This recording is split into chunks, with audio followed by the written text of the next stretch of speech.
This video is for physical science students for Mrs. Lewis's class. We are 25.2 in this chapter. The main idea of section 2 with regard to earthquakes is they occur when blocks of rocks move along faults, releasing energy.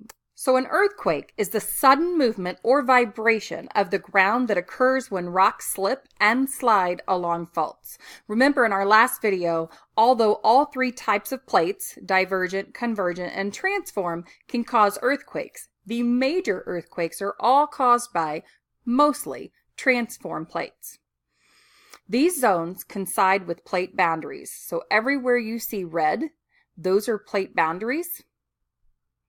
And I also want to know, do you see anything familiar? And when I say familiar, do you see a pattern between landmass and ocean? Which one tends to have more earthquakes? You're going to be able to answer that in class. Earthquake depth.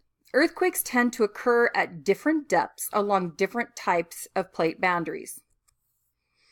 Earthquakes that occur along divergent and transform plate boundaries tend to be really shallow. They're only about less than 70 kilometers.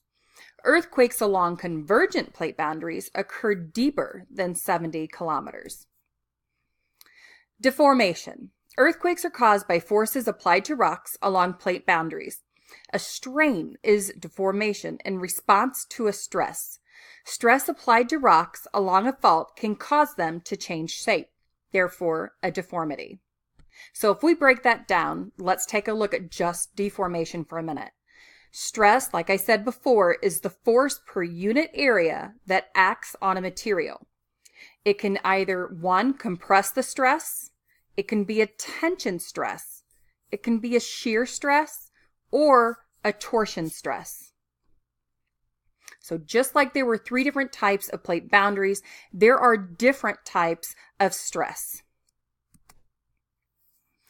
An elastic deformation occurs when a material such as a rock deforms as stress is applied, but returns to its original shape when the stress is removed.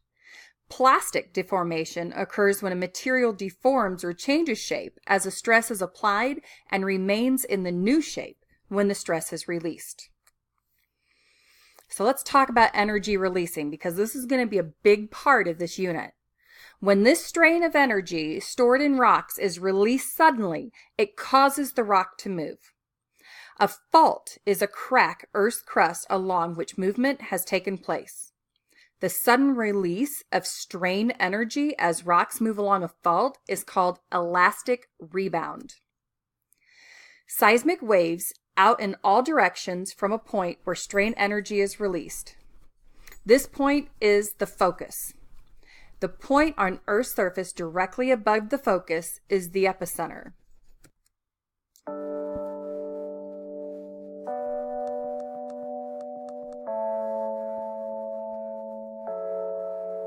They are breaking in focus to get away across the shifting, and I thought how convection currents and mental right now. We do think it will make crust split out outside the side lift.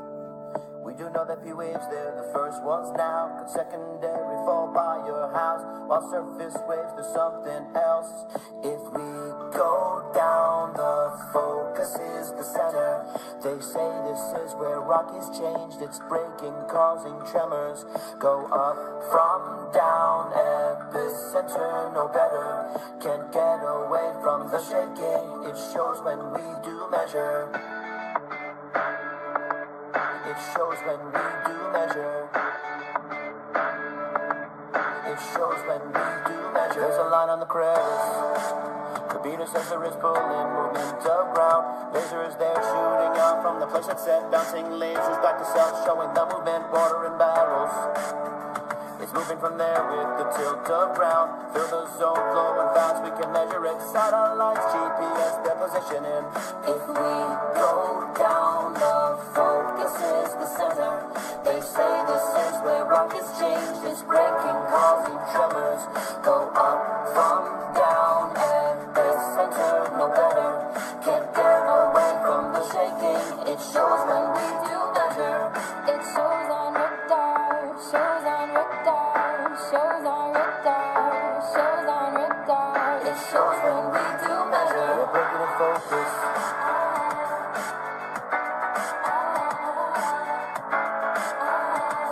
It shows when we do measure.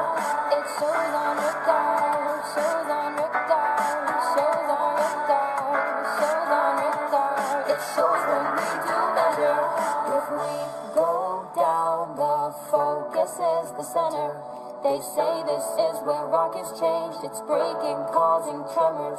Go up from down, epicenter, no better.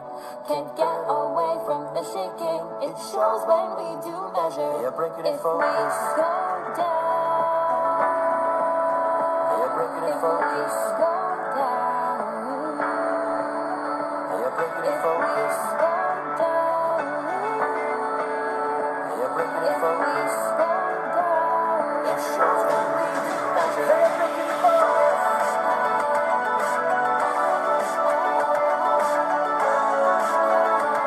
it shows when we do measure.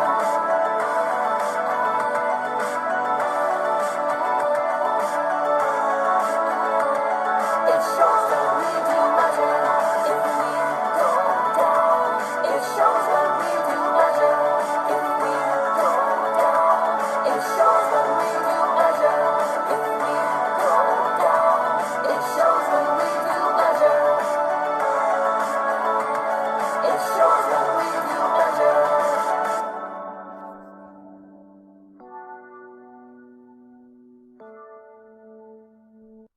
The plates can break apart suddenly, sending shock waves through the earth. The place where the earthquake is actually generated is often hundreds of feet below the surface, and is called the quake's focus. The point on the surface of the earth directly above the focus is called its epicenter, and usually is where the earthquake is the strongest and where most damage occurs. So now that we understand the difference between focus and epicenter, let's talk about the different types of waves. So all of your training on waves and the slinky, these are all going to come in handy. It didn't go away. So there's this thing called primary waves. We also call it P waves. Due to the particles inside Earth moving back and forth in the same direction the wave is traveling. A second thing you need to know about P waves, they are the fastest seismic waves, and they have speeds between 5 kilometers per second and 7 kilometers per second. And P waves travel through both solids and liquids. How do I remember that? Think about it for a minute. Secondary waves is another type of seismic wave. We also call it the S wave.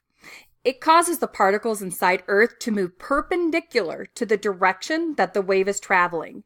S waves travel more slowly than P waves through Earth's interior, and they can only travel through solids. Surface waves is a third example. They move in a more complex manner. They can exhibit an up and down rolling motion and also a side-to-side motion that parallels Earth's surface.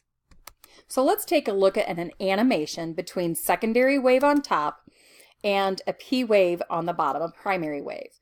This should look very familiar to you, and it should look familiar because the bottom wave, the primary wave that goes through both liquids and solids, it's a compressional wave, ladies and gentlemen. Take a look at that. It's a transverse wave. An S wave or secondary wave, which can go through solids only, looks more like a transverse wave. Surface waves, also known as Rayleigh waves, move with both a transverse and a compressional movement at the same time. Take a look. You can see, if we just look at the gray matter is compressing back and forth, compressing. But if you take a look towards the surface at the very top, it's moving up and down in a transverse type motion. Now we have a third component going on here. Not only do we have the compressional movement, as you can see in the gray matter, and the transverse movement at the top in the green matter, we have something else going on. Do you see it? This piece right here. It's because it's rolling and it's rotating in on itself. So you have a lot of different things happening all at once with a surface wave. Now, table 1 can be found in your book, so I really don't find it necessary for you to write it down, but you definitely want to study it, and here's why. There's lots of different types of scales that we use to measure earthquakes. The first one I want to talk about is the Richter magnitude scale. It uses the amplitude of the largest earthquake wave. Richter magnitude measures the amount of energy that's released during the earthquake. The Mercalli scale is all about earthquakes' intensity. It's modified and it ranks earthquakes in a range of 1 to 12, 12 being the greatest amount of damage. This uses eyewitness observation and post-earthquake assessments to assign an intensity value. Earthquake damage, research has shown that poor building methods are the largest contributors to earthquake damage and loss of life. Although no building can be made entirely earthquake-proof, scientists and engineers are finding ways to reduce the damage to structures during mild or moderate earthquakes. And this will actually be one of the labs that you're going to start building your own hypothesis based on the question or the problem. And we will be building models of buildings and be putting them on a Richter scale for earthquakes. So that'll be very interesting, and I look forward to doing that with you.